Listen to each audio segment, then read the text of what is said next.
Talk about a whole freaking new chapter, guys. It's time to work on the tiny house again. We're going full solar.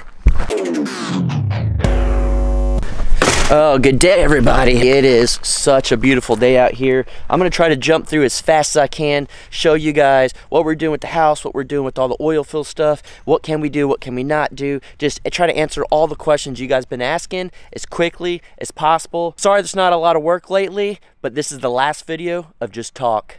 The goats are doing great. Some of them had new babies. We captured that on the Crocker Life. We'll be putting that video out soon, but check this out. Got some rain. This did exactly what we wanted. It held into this ditch right here and it went towards the pond. It filled up in this little spot, but then it overflowed back in, and very little came over here. But guess what? None of it came to the barn, so that's a huge win. All right, guys, so now let's jump into all the oil fill details. Now we're over here behind the barn area, and it shows that we're very, very close to where the other well is. We looked when the officer was out here, and guess what? We found out it's over there. Yep, off our property by a good amount, so we're not in any danger of that one, of crossing past. All we gotta do is keep this area open, so if they ever need to come out, they can drive through. Now you can tell we're back over here towards the end of our property, well, where we're gonna put our barndominium, and we were worried maybe we couldn't do this. Well, as you guys can tell, well, can you tell? Where's the rig? Guys, luckily for us, it's underground. It's not active anymore. We're really far away from it. It's actually right off our property. I mean, right on the line, so no worries. Our property line actually is way back there, and it runs across here and goes all the way down there. But what we found out was our property line is a little bit further that way into the neighbors than we thought. It goes down this side over here. So we got to do some more cutting, some more mowing, getting straight through there to get our property line. Thank goodness it's that way and not this way. So we were going to pay a survey company to come put stakes down our property line. Oh, you talk about a lot of money. They were going to charge us like thousands of dollars to come do that. So bought some wire, and we were going to run it from our back pin all the way to our front pin, but we found out too many trees. How did we find that out? The way I figured out the property line, the easiest way was to get on my GPS, pull up my maps. It'll show you exactly where you're at, and then all you got to do is take a screenshot, and then you go to the back one, you take a screenshot. I threw it in my computer, I edited it up together where it fits perfectly together, draw a straight line, and it'll tell you exactly where your property line is. Sometimes you got to beat the system with a little bit of thinking outside the box. One of the bigger questions we got asked was, is the shop in danger? What about all the work you've done? Just what's going on? So we asked the officer, and luckily he said all of this is okay because there's a well right over there that's right outside our property, more than the 60-foot easement we need. So no worries whatsoever. We can still utilize this whole area over here. All the work we've done on it is still good. If you haven't checked out all the stuff we've done on the inside, go check out SV Thunder Road.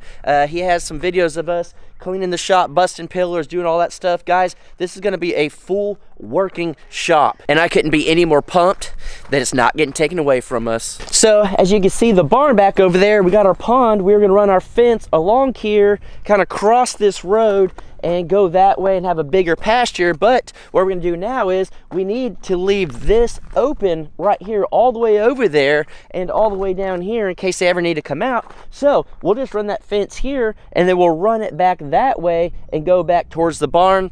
It's a little bit smaller than we wanted, a little bit different, but it's not stopping us. So that was a major, major thing that we absolutely love to keep us moving. So basically, instead of them driving right through the barn, what we're gonna do is we're gonna allow them on this part to go around.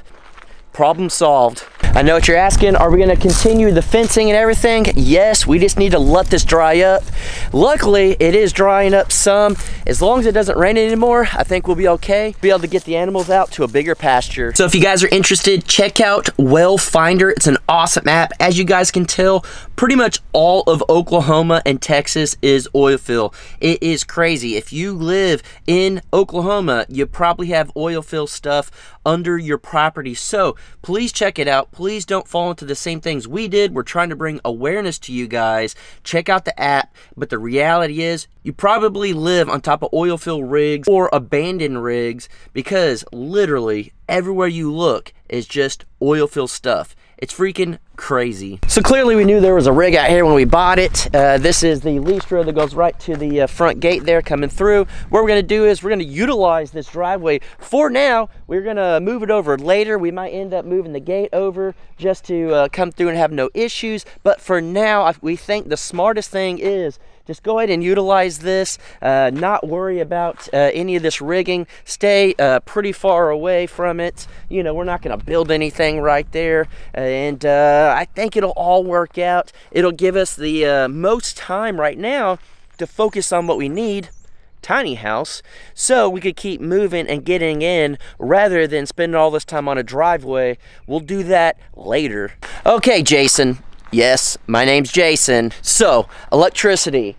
We're gonna run this sucker off full solar. We have decided that we're gonna run electric out to the barndominium and all that stuff later if we're able to. We still haven't heard back from the electric company, so we're just doing what we can. We're gonna keep moving forward. We are actually very, very excited to go full solar on the house. We built it completely off-grid. It's gonna stay off-grid. It's gonna have its own water tank, everything. Setting this up, our water well is not far from there. We'll be able to run water over and all of that. So we will be jumping back on this build. We're extremely excited, 100% off grid. We've done all our own work on here. We're gonna continue to do all our own work, and it's gonna be, again, 100% off grid, full solar.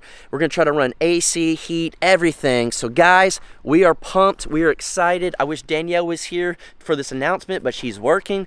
Guys, 100% full-blown off-grid tiny house. Whew, we're ready.